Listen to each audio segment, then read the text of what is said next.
Hi, welcome back to Joe Blogs. In today's episode, I want to talk to you about what's happening in the Cuban economy. Now, if you've been following the channel, you'll know that we've been talking regularly about what's happening in Cuba. And in the most recent posting, we talked about the fact that the government has now approved a partial dollarization. And what this meant was that lots of different businesses related mostly to the tourist industry have now been approved to accept US dollars officially. Now, obviously, on the streets of Havana and other parts of Cuba, they've been accepting dollars for years. But the Cuban government in 2004 applied a 10% tax against any payments in US dollars. And so this really prevented the official exchange. But the Cuban authorities are running short of foreign currency, and they're also struggling to be able to control the economy. So they've allowed all of these businesses to accept dollars because this is really the only option that it has. And the Cuban government has now gone one step further and said that dollarization and currency controls are the way forward in terms of saving the Cuban economy. And following on from the news that a huge supermarket in Havana had opened accepting US dollars officially, and we looked at some footage of that supermarket which showed that the shelves were really well stocked and there were huge queues at the checkouts from people who were desperate to buy as much of this stuff as they could using their US dollars, many of which had been sent from overseas from family members who are working abroad, mostly in the USA. And following on from that, it's now been announced that a further 50 new stores are going to be opened all across Cuba, exclusively accepting US dollars. So is dollarization the solution that Cuba is looking for? Will this solve the problems in the Cuban economy? Will it follow in the footsteps of countries such as Ecuador and El Salvador, which have actually abandoned their original home currencies and gone 100% in on the US dollar? Well, let's start off by talking about why countries consider dollarization. Now, before we go on any further today, I want to thank NordVPN, who sponsored today's video and who are offering Joe Blogs viewers 4 months extra on a 2-year plan that you can access by clicking in the link below. Now, if you follow the channel, you'll know that I've personally been a victim of cybercrime. This channel has been hacked twice. And on both of those occasions, I was sent some form of email with an attachment in it, and that attachment contained malware. And if I'd have been using NordVPN on both of those occasions, then it wouldn't have happened to me, because NordVPN contains a unique feature called Threat Protection Pro, which would have prevented me from being hit by that malware attack. So NordVPN is fantastic for protecting you and your passwords and your data and your information every single time you go online.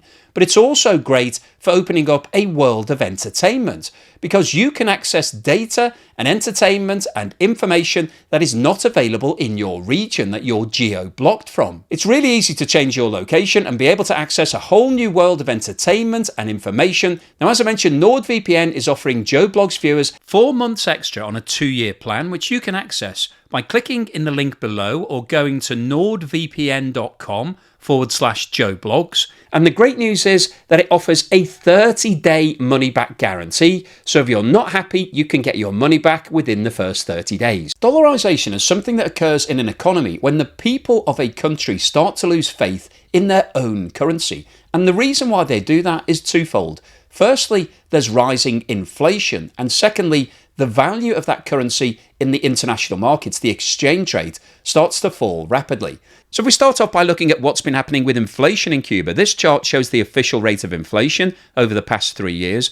And you can see that in December 2021, inflation was running at a very high level, above 77%. However, interestingly, you can see that 1 month later, inflation fell to 23%, which is a remarkable turnaround. In fact, in all my time looking at inflation graphs, I don't think I've ever seen such a remarkable turnaround. And this obviously raises a question in terms of the reliability of this data. It simply doesn't make sense that you can reduce inflation from 1 month to the next from 77% to 23%. But that's what the official data shows. And you can see that for the remainder of 2022 and the first part of 2023, inflation started rising again and got to a peak of 46% in March 23. However, since that time, the official rate of inflation has been coming back down again. And the most recent figures published for December 24 show that inflation is now sitting at 25%. However, 25% is still an incredibly high rate of inflation. That is not sustainable. people in Cuba haven't seen their income rising by 25% year on year. So that means that the standard of living is falling and people have less money. But as I said, I think there's a question mark over the reliability of this data because it simply doesn't stack up that you can bring inflation down from the mid-70s to the mid-20s overnight and then sustain it at that level. So I think realistically, the real rate of inflation on the streets of Havana is a lot higher. But one of the other things that Cubans are suffering from isn't just increasing prices, it's actually a shortage of goods. When you go to the store or the gas station and they actually don't have anything to sell, it doesn't really matter what the official price was because you can't buy it anyway. There are actually shortages. And that's one of the other reasons that would push people to using other currencies, because you can then go and buy things on the black market rather than having to go to official outlets. Now, one of the things that you would expect when you have high levels of inflation is that the exchange rate for your currency will start weakening. The value of your currency will go down. The two things tend to go hand in hand. This chart shows the official exchange rate between the US dollar and the Cuban peso over the past 25 years. And what you can see here is a very unusual chart. Normally, when you're looking at exchange rates, you would expect to see daily, monthly, weekly fluctuations. But what you can see here is that between February 2000 and December 2020, the exchange rate between the US dollar and the Cuban peso officially was 1-to-1. The peso was then devalued, and since that time, the exchange rate has been 1-to-24. So 1 US dollar trades officially for 24 Cuban pesos. And the reason why the exchange rate graph looks like that is because the Cuban authorities are managing it. They're setting an official rate. They're not letting it float and letting the markets dictate what the value is. But obviously the real world doesn't work like that. And this chart shows the black market exchange rate for the US dollar and the Cuban peso, dating back to March 2021, when on the streets of Havana, 1 US dollar was trading for around 60 Cuban pesos. And what you can see from this chart is that over the past 4 years, the value of the Cuban peso on the black markets has reduced significantly. And today, 1 US dollar is trading for around 350 Cuban pesos, which is almost 15 times more than the official exchange rate. And the shape of this chart and the severe devaluation of the peso in real terms is one of the reasons why there's such a high level of dollarization in Cuba. So to give you a real-life example as to why the devaluation of the Cuban peso is affecting Cuban citizens and why everybody prefers to be paid and hold their wealth in US dollars. If you can imagine that you lived in Havana and you had 600 Cuban pesos in your bank account, back in March 21, when the exchange rate was 60 pesos to 1 US dollar, those 600 pesos would have been worth 10 US dollars. So you could have bought goods to the value of 10 US dollars. Today, that 600 pesos would only be worth $1.70. So you can see the huge devaluation of the currency and it reduces your purchasing power. However, if you'd have had 60 US dollars over the same period, it would still be worth 60 US dollars and you'd still be able to buy the same sort of value with it today. So that's one of the main drivers why people in Cuba don't want to hold their wealth and their savings. They don't want to be paid in Cuban pesos. Everybody prefers to use the US dollar because it holds its value. It gives you stability. You don't have to think about spending it as soon as you've got it on the basis that it could be worth a lot less tomorrow or next week or next year. And that's the main driver for dollarization. So we've talked about why a country moves towards dollarization, but will it solve the problems in Cuba? And if so, why haven't they done it before? Well, the answer to that is Cuba has done this before. Back in 1993, the Cuban authorities approved the US dollar as an official legal tender alongside the Cuban peso. Between 1994 and 2004, there was a pegged exchange rate of 1-to-1. We saw that from the chart earlier. But the problem that the Cuban authorities had was that in reality, the Cuban peso didn't keep pace with the growth in the value of the US dollar. And on the streets of Havana, it was exchanging for a different rate. And so more and more people started using the dollar. Everybody became more comfortable with holding dollars, being paid in dollars, making payments in dollars, and nobody wanted to use the peso. But the problem you have when you have a two-currency system is that your interest rates and your loans and your official lending are all in your local currency in Cuban pesos in this example. And the problem is that everybody's using US dollars. So what's happening with interest rates and inflation is actually irrelevant to a lot of people because they're not moving in your system. And so you can't control what's happening. And I think the graph that we saw earlier in this video, talking about the fact that inflation had dropped from 77% to 23%, that was just looking at what was going on in the official data. But the most of the economy was actually using US dollars. So one of the problems that you have when you go for a two-currency system is that you're no longer in control. So in 2004, Cuba decided that it was going to stop that partial dollarization, and they actually removed the US dollar as legal tender and started applying a 10% tax on any payments that were officially made in US dollars. And of course, what that does is it just forces everybody to start using the black market even more. Rather than making official payments, you can make unofficial payments. So Cuba has been here before.